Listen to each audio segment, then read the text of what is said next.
Welcome back to Scovid Rewind. In this video, we'll be exploring one of the crime movie from 2014 titled Nightcrawler. Before we begin, I hope you're having an amazing day. Grab your favorite snack, sit back, and enjoy the recap. Let's dive straight into the story.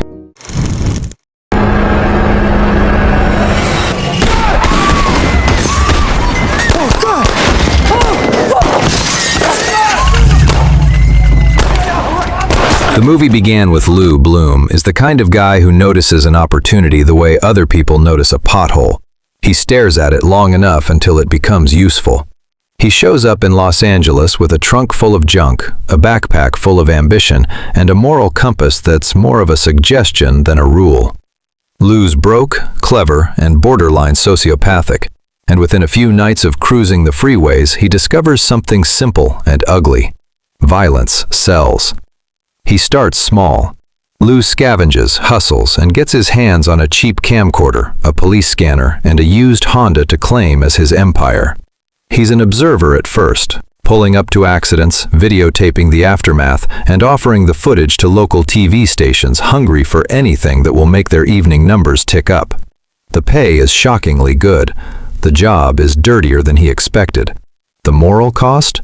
Practically irrelevant to Lou because he measures everything by efficiency and return on investment. That's how he meets the people who matter in his new life. There's Nina, a blunt, tired, ratings-obsessed news director who runs a low-rent LA morning show and has learned to justify sensational footage with a shrug.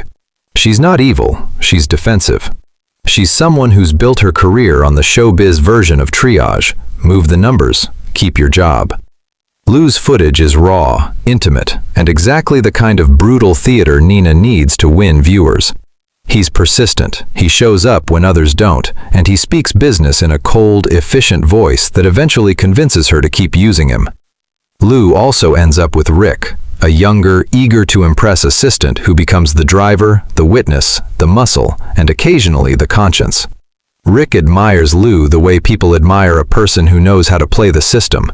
Useful, charismatic in a strange way, and frighteningly sure of himself. That dynamic is at the heart of how Lou scales up. He's not content being a one-man show. He builds a small crew, teaches them to hunt crime at night, and trains them to think like him. Always angle, always zoom, always be first. If you can catch it on camera and sell it by dawn, you're in the business. As Lou's reputation grows, so does his hunger. Early on, he's driven by necessity. He needs cash, but pretty quickly he becomes motivated by the thrill of control. The camera is a scalpel for him.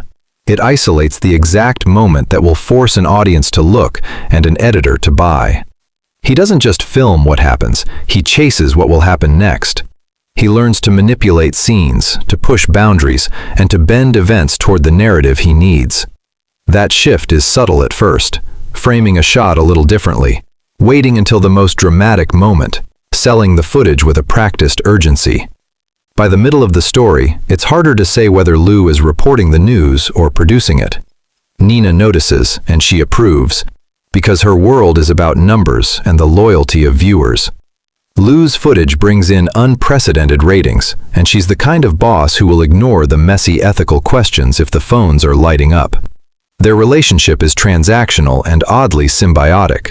She gives him money and legitimacy. He gives her the gruesome little miracles that keep the station alive. They both rationalize. She claims to be simply serving the public interest. He claims to be a businessman. Neither is quite honest about how far they've gone. Lou's moral descent is the engine of the film.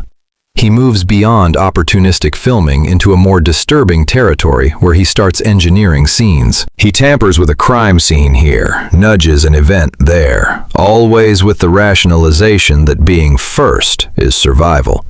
He plants himself inside scenes in ways that make viewers uncomfortable and witnesses angry. The film shows, instead of explaining, how corruption can grow in micro steps. A choice here to angle for a better shot, a choice there to nudge someone's hand, and soon you're making choices that decide who lives and who dies. Lou's evolution is terrifying because it's believable. It's the natural logic of someone who treats life as content and people as props. Rick's arc matters because he's the mirror. Early on, he's excited and a little naive. This job looks glamorous compared to whatever stalled life he had before. But as the nights get longer and Lou's methods get more ruthless, Rick's enthusiasm curdles into unease. He's loyal, but not immune to doubt. The tension between Rick and Lou feels like a textbook on complicity. One man pulls the strings, and the other keeps turning the crank. The strain grows when the stakes get higher. Lou treats Rick like an asset, and Rick slowly realizes that assets have expiration dates when their owner grows violent. The film tightens toward crisis when Lou's hunger for exclusives starts to cross lines that even Nina hesitates to step over. There are sequences that make you wince.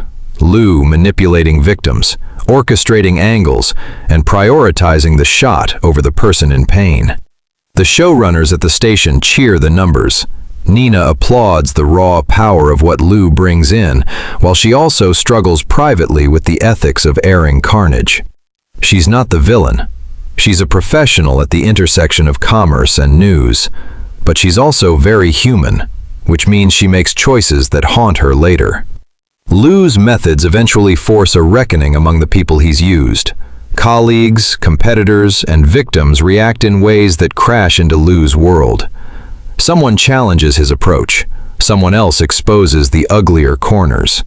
There are confrontations that feel inevitable once a man chooses to treat the city's tragedies as product. Those moments are uncomfortable, but necessary. The film wants you to feel the consequences of Lou's detachment and the moral harm that ripples outward. What's fascinating, and slightly nauseating, is how effective Lou becomes. He's no longer the creepy loner with a camera. He's a professional who polished his pitch, optimized his routes, and expanded his operation.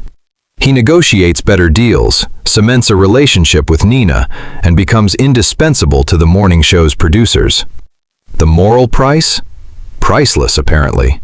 Lou is rewarded with a stable of crews, better equipment, and a seat at a table where he used to be merely a caller on the other end of a desperate phone. It's a very American kind of brutality. Work hard without ethics, and you might still climb the ladder. The film forces you to consider whether success measured in ratings is worth the human cost. There's a cold intelligence to Lou that's both magnetic and terrifying. He's the kind of person who reads human weakness like a schedule and exploits it with surgical precision. The film doesn't try to humanize him with backstory or excuses. Instead, it lets you watch the machine at work. That makes him a more effective villain. He's not melodramatic, he's banal. And that's what makes the critique land. Sensationalist news is a system, and Lou is its most efficient operator. Throughout, the cinematography and sound design keep you on edge. The city at night looks hungry, and the camera mirrors Lou's eye, always searching, always framing. Noirish lighting, stark urban vistas, and a pulsing electronic score give the whole movie an atmosphere of quiet dread. It's a business horror fable dressed like a procedural, and it's all the creepier because it feels plausible. The final act doesn't end with poetic justice so much as grim irony. Lou doesn't implode in a blaze of villainous hubris. He adapts, he negotiates, and he consolidates. The ending leaves you unsettled because it's possible, maybe probable, that someone like Lou would succeed. Nina, Rick, and everyone else are left to live with the decisions they made and the parts they played in his rise. The movie closes on a note that's less about resolution and more about the recognition that watching bad things can make audiences complicit, and those who supply the spectacle can profit wildly from it. Lou's smile in the last scenes is not triumphant in the melodramatic sense. It's the smile of a man whose market research finally paid off. It's chilling because you can see him starting the next cycle. There's dark comedy threaded through the whole story, too. Lou's entrepreneurial zeal is almost absurd in its efficiency. At times, he peddles himself with the awkward finesse of a door-to-door salesman who discovered murder as a niche market. That gallows humor keeps the film from being a simple morality play. It's a satire of an industry that finds its product in human pain and measures quality in viewer retention.